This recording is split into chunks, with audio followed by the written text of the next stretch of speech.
مسجد نبوی کا ایک کونا تھا اور ایک بندہ وہاں بیٹھ کے دعا مانگ رہا تھا۔ اس کے دعا کے لفظوں پہ غور کیجیے۔ اے اللہ، میں تجھ سے اس لیے مانگتا ہوں کہ تو میرا اللہ ہے، تیرے علاوہ میرا ہے بھی تو کوئی نہیں۔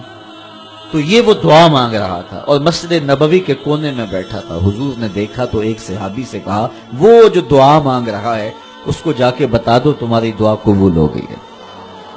وہ مانگ اس ڈھب سے رہا ہے۔ تو یہ دعا اپنے رب سے نیاز ہے، دعا خود عبادت ہے۔ جب تمہاری ضرورتوں کا کفیل وہ ہے تو پھر اس سے نہیں مانگیں گے تو کس سے مانگیں گے؟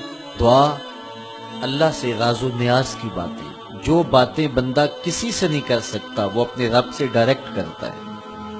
اپنے دل کے سارے دکھڑے اپنے رب کی دہلیز پہ رکھتا ہے اور اپنی ساری ضرورتیں مالک کی چوکھٹ پہ رکھ دیتا ہے، اور اس سے مانگتے ہوئے بندے کو شرم نہیں آتی، حیا نہیں آتا، بلکہ اس سے مانگتے ہوئے فخر محسوس ہو رہا ہوتا ہے کہ میں اپنے رب سے مانگ رہا ہوں۔ اور جب اس سے بندہ مانگتا ہے تو پھر وہ مانگنے والے کی لاج بھی رکھتا ہے۔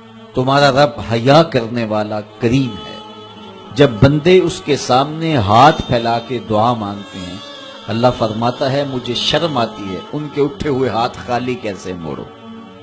جب انہوں نے مجھ سے مانگا ہے تو میں نے بھی نہ دیا تو کون دے گا؟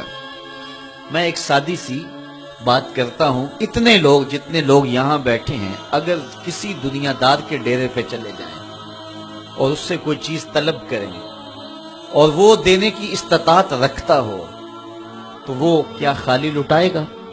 وہ کہے گا اتنے لوگ آگے ہو تو ڈیرہ داری کی شان کے خلاف ہے کہ میں ان کو خالی لٹاؤں۔ تو جب یہ دنیا دار خالی نہیں لٹاتا تو رب کیسے خالی لٹائے گا؟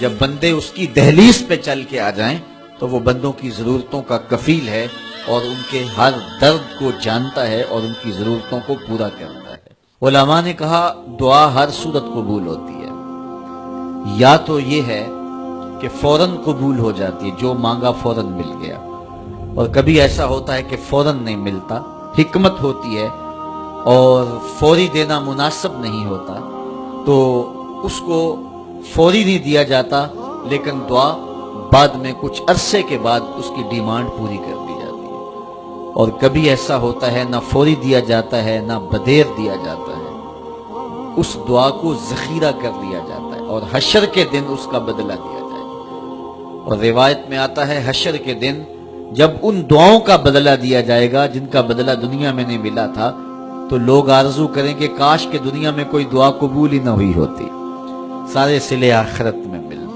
آج یہ بھی بحث چلتی ہے نہیں مانگنا چاہیے، فلاں وقت میں نہیں مانگنا چاہیے، تو وہ کہتا ہے مجھ سے مانگو جب بھی مانگو، میرا دست کرم تمہیں دینے پہ آمادہ ہے۔ اور اگر کوئی نہیں مانگتا تو فرمایا کل ما یابو بکم ربی لولا دعاؤکم، اے محبوب فرما دو اگر یہ نہیں مانگیں گے تو اللہ بھی پرواہ نہیں کرے گا۔ مانگنا تمہاری ضرورت ہے، اگر تم مانگتے رہو گے تمہاری جھولیاں بھرتا رہے گا، اور اگر تمہیں اسے نہیں پکارو گے تو وہ بھی تمہاری پرواہ نہیں کرے گا۔ تو اس کے حضور دعائیں مانگو، اپنی آرزویں پیش کرو، اپنی تمنائیں اس کے حضور پیش کرو۔ اچھا دنیا داروں سے مانگیں تو اپنے لیے مانگتے ہیں، لیکن اللہ سے مانگو تو اپنے لیے بھی مانگو، اوروں کے لیے بھی مانگو۔ وہ کریم ہے، وہ دیتا ہے اور خوش ہو کے دیتا ہے، تو اس سے مانگو، اس سے جھولی پھیلاؤ۔